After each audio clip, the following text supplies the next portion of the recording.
શ્રી ગણેશાય નમઃ.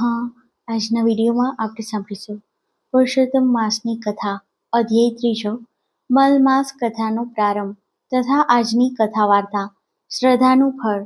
આપને આ વિડીયો પસંદ આવે તો લાઈક કરજો, શેર કરજો અને મારી ચેનલ સબસ્ક્રાઈબ કરજો. જે મનુષ્ય વિધિ અનુસાર આદરથી પુરુષોત્તમ માસનું સેવન કરે છે તે પોતાના કુળનો ઉદ્ધાર કરી અવશ્ય મને જ પ્રાપ્ત થાય છે. એ મનુષ્ય મારી પાસે આવ્યા પછી જન્મ મરણના ભયથી વ્યાપેલ અને આદિ વ્યાધિ ઘડપણથી ઘેરાયેલા સંસારને ફરી કદી તે પામતો નથી. અધ્યાય ત્રીજો, મલમાસ કથાનો આરંભ. સૌનકાદિ ઋષિઓના પૂછવાથી સૂત પુરાણીએ કહ્યું, હે મુનિશ્રેષ્ઠો, નારદજી સમક્ષ શ્રી નારાયણે જે કહ્યું તે હું તમને કહું છું તે સાંભળો. ભગવાન નારાયણે નારદજીને ઉદ્દેશીને કહ્યું, હે બ્રહ્માપુત્ર નારદ, આ કથા શ્રી કૃષ્ણએ યુધિષ્ઠિરને કહી હતી. આ કથા શ્રવણના ફળ સ્વરૂપ તેઓ કૌરવોના ત્રાસથી મુક્ત થઈ સુખ શાંતિ પામ્યા હતા.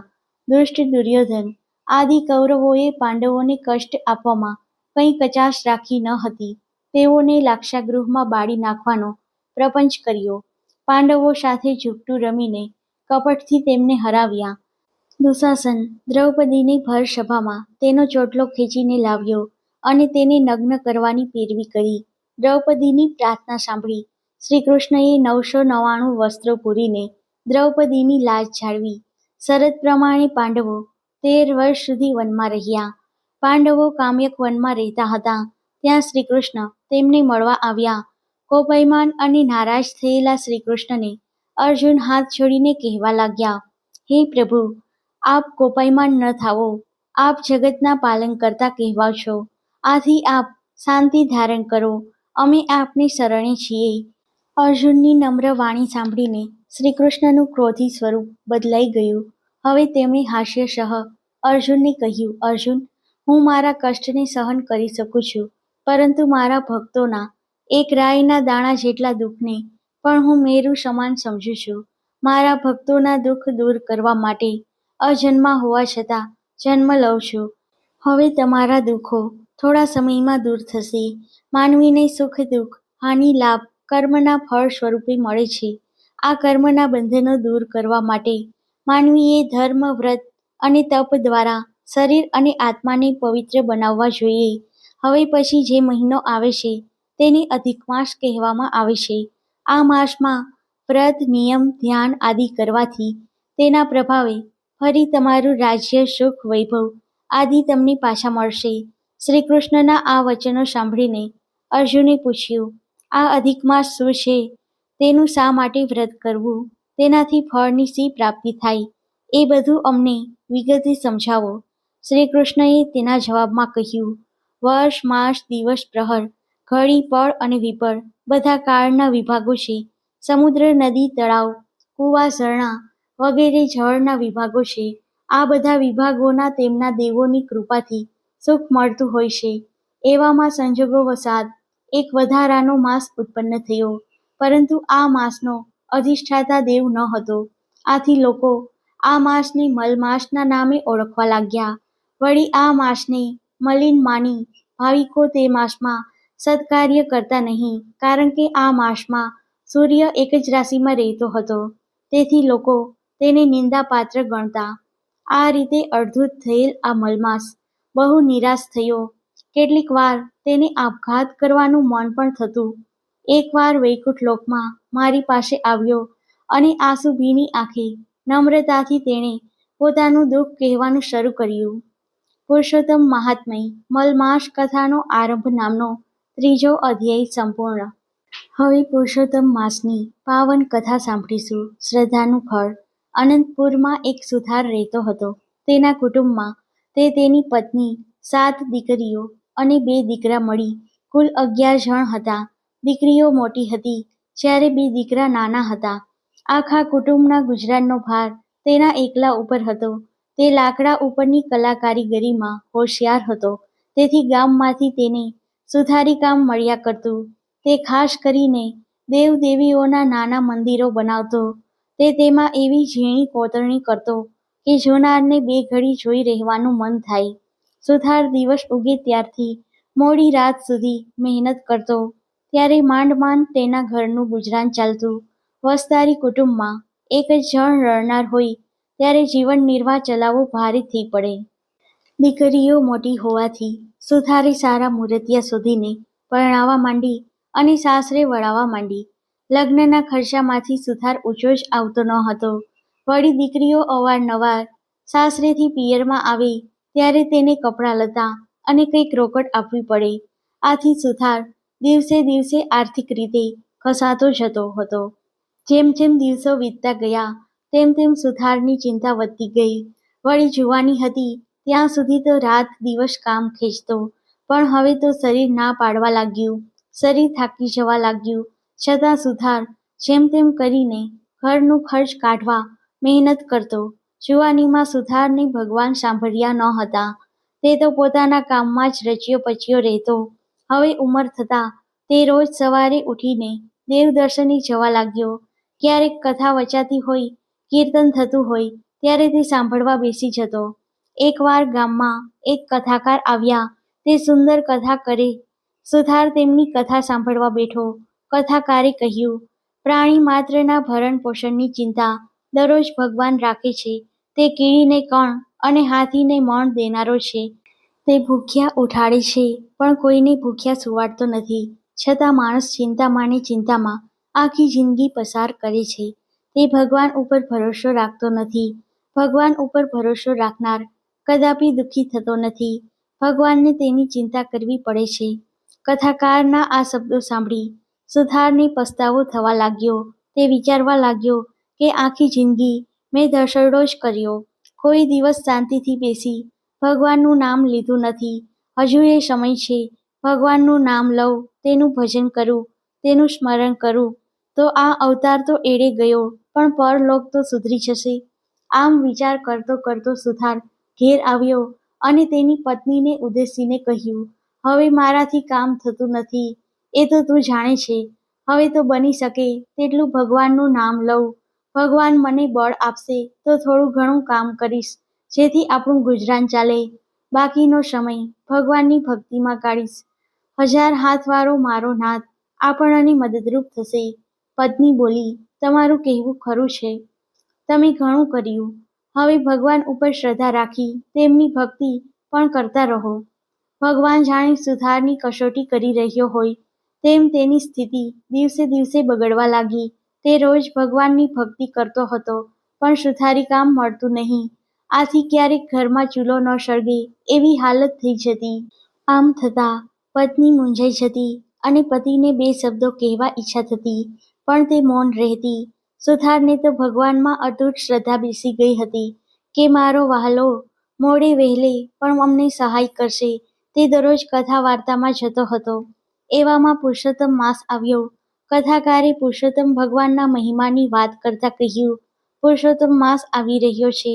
આ પવિત્ર માસમાં જે કોઈ વ્રત રાખે, આખો મહિનો નહાય, દેવ દર્શન કરે, કાઠાગોરમાની વાર્તા સાંભળે, ઉપવાસ એકટાણા કરે, યથાશક્તિ દાન પુણ્ય કરે તો પુરુષોત્તમ ભગવાનની કૃપાથી તેનું દારિદ્ર્ય દૂર થઈ જાય છે.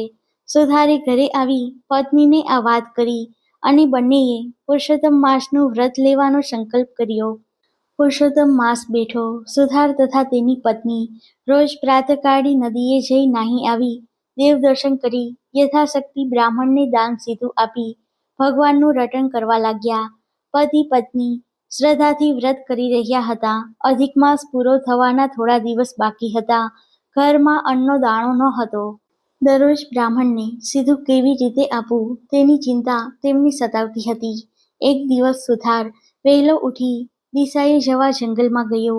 તે ઢાળ પડતી જગ્યાએ હાજત કરવા બેઠો. 2 દિવસના ઉપવાસ હતા. વળી ઢાળ હતો, તેથી સુથારે પડી ન જવાય એટલા માટે એક ઝાખરાનું મૂળિયું પકડી રાખ્યું. મૂળિયાને આમ તેમ હલાવતા જતાં તે ઉખડી ગયું અને ત્યાં ખાડો પડ્યો. તેમાં કંઈક ચળકવા લાગ્યું. સુથારે આ ચળકાટ જોયો, પણ હજુ અંધારું હતું, તેથી તેને સમજ ન પડી કે અંદર શું છે. તે તો ત્યાં બેસી રહ્યો. થોડું અંજવાળું થતાં તેણે જોયું કે ખાડામાં હીરા પડ્યા હતા. તે ચમકી રહ્યા હતા. તેનો સુથારને ખ્યાલ આવ્યો.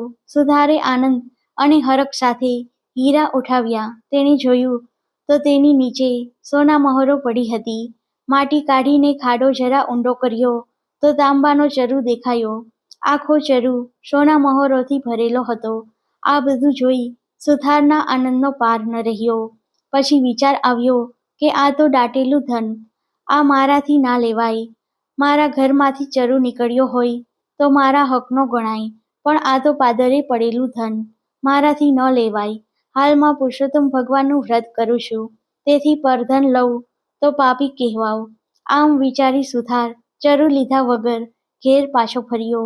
સુથાર રોજ દિશાએ જતો, પણ બહુ વાર લાગતી નહીં. પણ આજ ઘણો સમય થવાથી સુથારની પત્ની ચિંતા કરતી બારણે ઊભી સુથારની પ્રતીક્ષા કરી રહી હતી.